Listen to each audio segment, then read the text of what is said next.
अस्सलामुअलैकुम वरहमतुल्लाहि वबरकातुहू। क्या हाल है आप सबकी? उम्मीद करती हूँ कि बिल्कुल खैरियत से होंगे।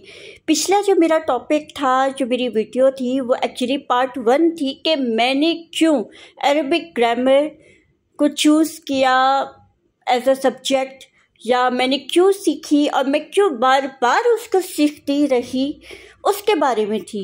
पर अब जो हम टॉपिक कवर कर रहे हैं वो आप लोगों के लिए है कि आप लोग क्यों अरबी ग्रामर को सीखें या समझें, या क्यों वो इतनी ज़रूरी है।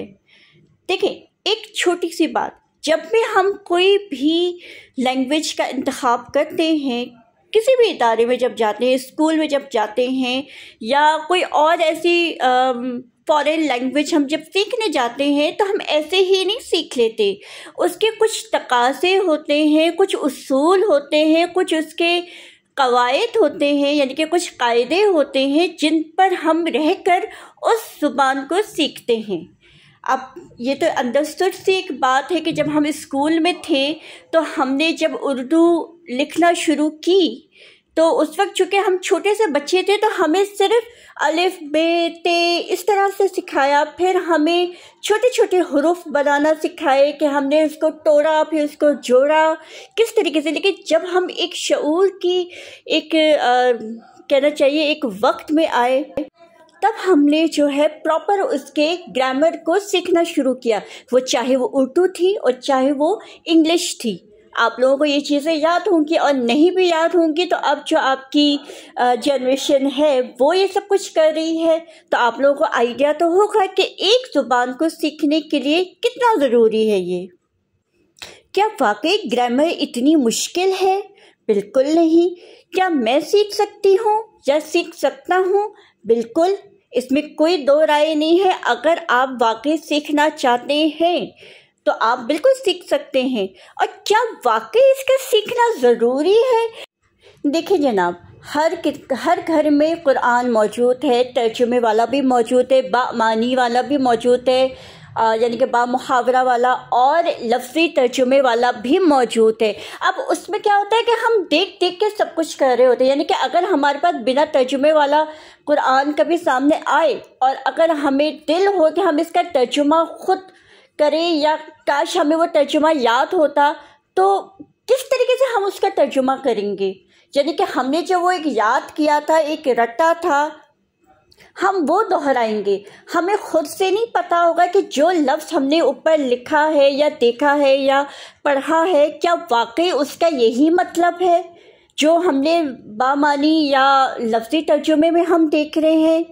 या ये कहना चाहिए कि अगर हम खुद से वो जाने कि जैसे अल्हम्दुलिल्लाही, अब इसमें देखिए लिल्लाही आ रहा है, क्या हमें पता है कि अल्हम्दु तो एक लफ्ज़ है, लेकिन ली और लाही यानी कि अल्लाही, ये हो गए आपके दो वर्ड्स।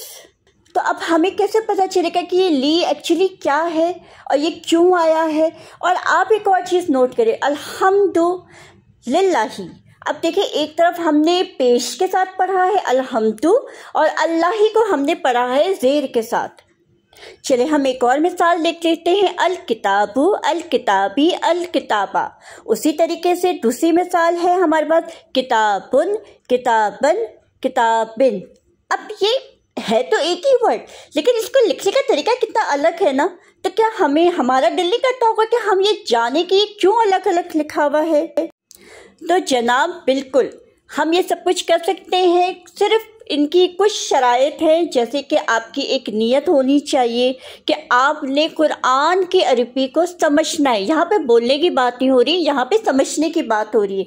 दूसरी बात, फुल डेडिकेशन। बिल्कुल, आप जितना इस काम को अपना वक्त देंगे, जितनी आप डेडिकेटेड होंगे, तभी आपको ये चीज़ समझ में आएगी। और तीसरी बात, फोकस। अगर आप फोकस करेंगे, अच्छे से समझेंगे, जानेंगे, तभी आपको पता चलेगा ना कि हम एक्चुअली सीख क्या रहे हैं, और फिर ही आपको उसकी सेटिस्फेक्शन मिलेगी, यानी कि आपको एक तसल्ली मिलेगी कि हाँ, मैं अब बिना तर्जुमे के भी जब कुरान मेरे सामने आएगा तो मैं उसके तर्जुमा करने के काबिल हो सकता हूँ। देखिए, बात यहाँ पे क्या हो रही है कि हम सिर्फ समझ रहे हैं, हमने रट्टा नहीं लगाना, हमने उसको याद नहीं करना, हमने جو ہے